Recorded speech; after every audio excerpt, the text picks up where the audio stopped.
Hey everyone, welcome to Founders 365 with me, Stephen Haggerty. Today I'm joined by the founder and CEO of Ellyra, Mr. Collin Powers. How are you today, Colin? Doing well, thank you. How are you? I'm doing fantastic. Thank you so much for joining me. I know you're in the States at the moment, so thank you for joining me from across the pond, as they say. But I'm really interested in this conversation because, why I think will become apparent because it's just amazing. Like when you're about to explain it, I think people are going to be like, "That's pretty cool." Thank So you. let's jump straight into this. Let's just jump off by if you can give an explanation of what Ellyra is and what you guys do. Sure. So we're developing virtual reality tennis player development software. Essentially allows players and coaches to work together in real time from anywhere in the world. So I could be here in the States and you could be there in the UK and we can play tennis as if we're on the same court. Because we would be on the same court, the same virtual court, and everything's one-to-one scale, everything's realistic physics. It's basically anything you can do in real life, you can do in our software. Amazing. And tennis is just the first stepping stone. Eventually, we'd like to expand into all skill sets. So eventually, our next iteration will be golf, and then from there, it'll probably be driver's education. And then we want to go into things like musical instruments and cooking, and any It's skill you name limitless. it. Exactly. Yeah. Absolutely. Amazing. I mean, from my point of view, that sounds like one of the coolest things you can do. It sounds like a big boy's toy, but obviously, so your background is you were a professional tennis player, Yeah. and this is why tennis is the first sport you're doing on this, which makes complete sense. But I'm curious to know what where did it come from? What was going on in your world where you thought, you know what, I would love to be in the States but still train with someone in the UK, and I'm going to make that happen. Yeah, so when I was playing professionally, it started off when I was in juniors, playing international juniors tournaments. So this is before I turned pro. I was 16 years old and I moved to Florida to go to a tennis academy. And so I had left all my friends, my family, everyone behind, and I had to start over socially speaking. I didn't really know anyone, and yeah, it was quite isolating, especially in the beginning. And then as I turned professional and I was playing towards the end of my career, I moved to the Netherlands, and I didn't speak. And this is for coaching, by the way. And I didn't speak any Dutch. I didn't know anybody, and it was quite isolating, just Mm. being kind of by yourself. The only little social interaction is you and your coach, and that's pretty much it. And I know there's a lot of players who went through the same thing. So once virtual reality technology started coming out and became more mainstream, this is the perfect technology for tennis coaching. And then as we started developing, I realized, well, this can be just so much more. And so now we're starting with tennis and before expanding elsewhere. And one of the, I guess, amazing points is you've consciously decided to learn code and learn sort of the very technical aspect of this, where I suppose a lot of other founders would say, listen, that's not my strong suit. Bring on a co-founder, bring on a technical expert. What was it? What was the thinking behind that? What was the thinking behind actually getting, I guess, down and dirty and learning that? Yeah, so originally we did have a technical co-founder, and then he got an offer to do a master's degree in Cambridge, doing a subject that he was really passionate about. It's really his dream, and that was kind of his goal to go and be a researcher in this field. Couldn't refuse it then. Exactly, and we were completely understanding. I totally understood. But then I was like, well, what do I do now? I don't have a technical co-founder. I don't know how to do any coding. I did a course in uni for programming, and I failed miserably. It was the worst grade I've had in my entire academic career. So not a But great start when your technical no, founder has just co-founder's just left. exactly. So I thought, you know what? For about a week, I was thinking, oh crap, what do I do now? I'm just kind of up a creek without a paddle. And I thought, you know what? Screw it. I'm going to teach myself. I'm going to learn to do it. And I'm proud to say that now we have a functioning prototype that I built that is as realistic and as immersive as the real thing of being tennis. Yeah. It's been really satisfying and really rewarding seeing this vision come to life, especially since when I started this journey, I didn't know anything about programming. Mm. Where did the mindset come from then? Because from pro sports players that I've spoken to before, sort of very casually, there is this common mindset, and I don't know if you've ever read The Inner Game of Tennis, which is a fantastic book. I highly recommend it.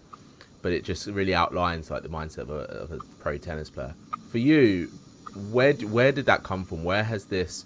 Because obviously it's very resilient, very sort of forward thinking. Have you always been like that, or is that something that's just been nurtured from being around that sort of environment? Do you think? I think it's a bit of both. I definitely think environment has a big impact. So I'm originally from Texas, and growing up there, a lot of Texans have this mindset where if something goes wrong, fix it. Don't rely on anybody else. WD-40 and duct tape if you can't. Exactly. Yeah. And so I think it's a combination of that as well as being in professional tennis. You're gonna have setbacks. A lot of times you're gonna be going to a tournament thinking, all right, yeah, I'm definitely gonna win this, and you might something might go terribly wrong and you lose in the second round, and you can't just be like, all right, well that's it, that's my career over. You have to think, all right, well, that's a shame. Dust yourself off. Let's get to the next one. Don't worry about whatever happened in the past. That's in the past. Look at what's coming in the future and deal with that.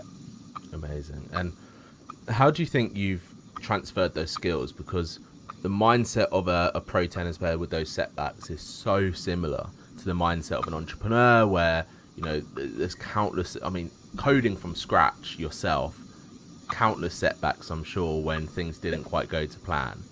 How easy for you was it to step into that role and step into this new identity, I guess, as well, of founder of Ellyra? Yeah, there was a lot of overlap. So playing professional tennis, I was on court 5-6 hours a day, 6 days a week, and just transferring that from the tennis court to the computer being programming. It was a very similar kind of schedule. You get up, you sit down, you focus, and you just do your best. And there will be mistakes along the way, but you have to accept that and just learn from those mistakes as you go, and you'll grow from it. Exactly. I think that's spot on. It's having that. I guess it's that habit forming as well, isn't it? The habit of getting up, doing what you want to do, but also giving yourself the permission that you can only ever do your best. That you can't do more than that. You can't do anything else. And if you go for it every day, you're going to do something good. So with Ellyra, your technical co-founder's just left to go off off like his path of destiny. It sounds like in terms of University of Cambridge. You've gone, right, this is my time to relearn a new skill. Through that process of getting from that thought of it's my time to learn, to now where you're at in terms of an MVP of something that you're super proud of, how has the journey been, and when did you know that the MVP was at that right stage? Because that's often one of the hardest things. Yeah, especially knowing when it was kind of ready. That was a tricky one.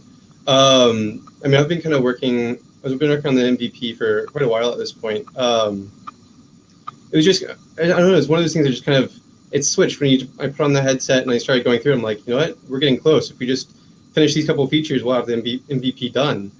And so that's kind of what we focused on doing. But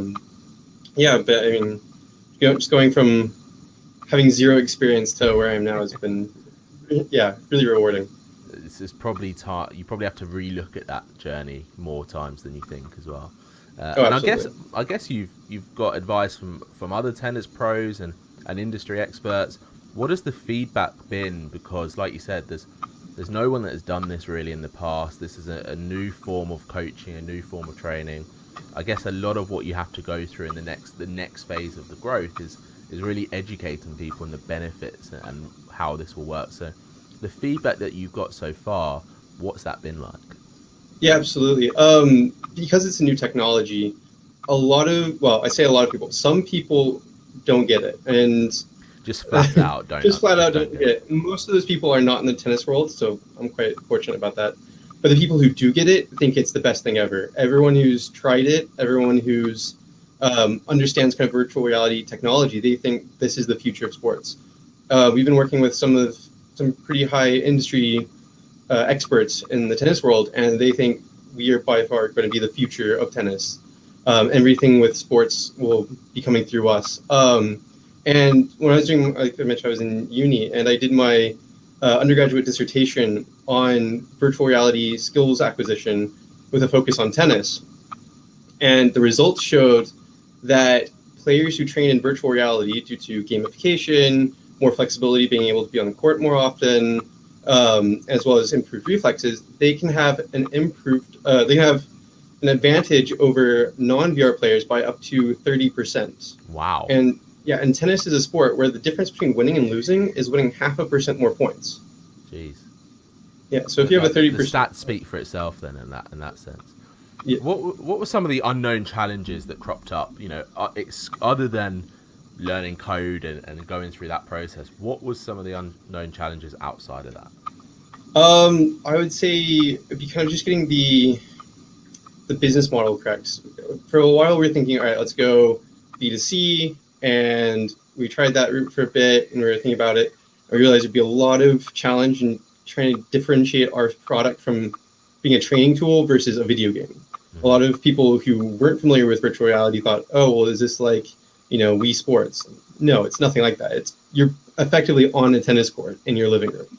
Everything's one-to-one scale. We have systems in place where you can move your virtual body without moving your physical body if you don't have enough space, which in and of itself is kind of a little bit of a challenge. But no, we got it and it's working, all that. And so then we pivoted to B2B, and we're eventually settled on doing a combination of B2B and B2C, starting with B2B and then transitioning, or expanding rather. Yeah. But yeah, other than that, I think a lot of it was the mental aspect as well. That was quite challenging, especially in the beginning. So I was in university when I started Ellyra, and most of my friends weren't in the entrepreneurial world. They didn't really know much about entrepreneurship, and so I'm like, oh, I've got these issues with, be it, trying to figure out the cap table or figuring out, how I'm going to solve distribution and all this stuff, and it just went over their heads, and so I couldn't really vent to anybody. I couldn't really talk to them. How did you fix that? How did you find sort of that right environment for you that you could ask those questions? Well, so the University of Edinburgh has a great entrepreneurial support network, Edinburgh Innovations, and they've been so supportive. I've met a lot of other entrepreneurs through that, some really good friends of mine, and that 100% just kind of solved the isolation problem, and being able to just be with other like-minded individuals has been really beneficial. What changed when you had that difference in support network? Because that's another theme that comes up so often in so many conversations just on the podcast and out, but having that right environment, that right support network, that place where you can, it's almost like that place where you can ask any question and no one's going to be like, oh yeah, whatever. Yeah, exactly. Kind of like I said, most people who aren't in the entrepreneurial world just don't comprehend the issues an entrepreneur is going through when they're starting up a business, be it from fundraising or they understand it, but they can't really help you out. Yeah. But talking with other entrepreneurs who've gone through the process, and you say, all right, well, we've had this issue with XYZ, and they say, oh, well, this is how we solved it. Go talk to this person. I'll get you in touch. It's really beneficial. And then just having someone to talk to who understands your problems has been really nice. Exactly. You mentioned fundraising there. What's your strategy for that? What's been your strategy for it? And I think with any new technology, it's either going to go, people get it in terms of the investor side, or they're just like, I don't know. What's your feedback on that? Yeah, that's pretty much exactly it. It's kind of a 50-50. Some people get it and think it's brilliant, and other people think it's going to be Wii Sports, and we have to convince them, no, this is very far from Wii Sports. That we're more not Nintendo. Exactly. Yeah. No, we're some people compare us to like Peloton, which is much more accurate. Yeah. Because you're wherever you are, and your coach is somewhere else in the world. And great example of a sports company that has just completely had enormous growth in the last 12 months. Yeah. Yeah. So anyway, for fundraising, we're looking to do a fundraising round in the near future. But we've also been looking at things like grant applications, such as the Smart Grants. And other than that, we're getting some users on board. We have some potential clients in South America, and so we're negotiating with them, and that'll help with cash flow significantly.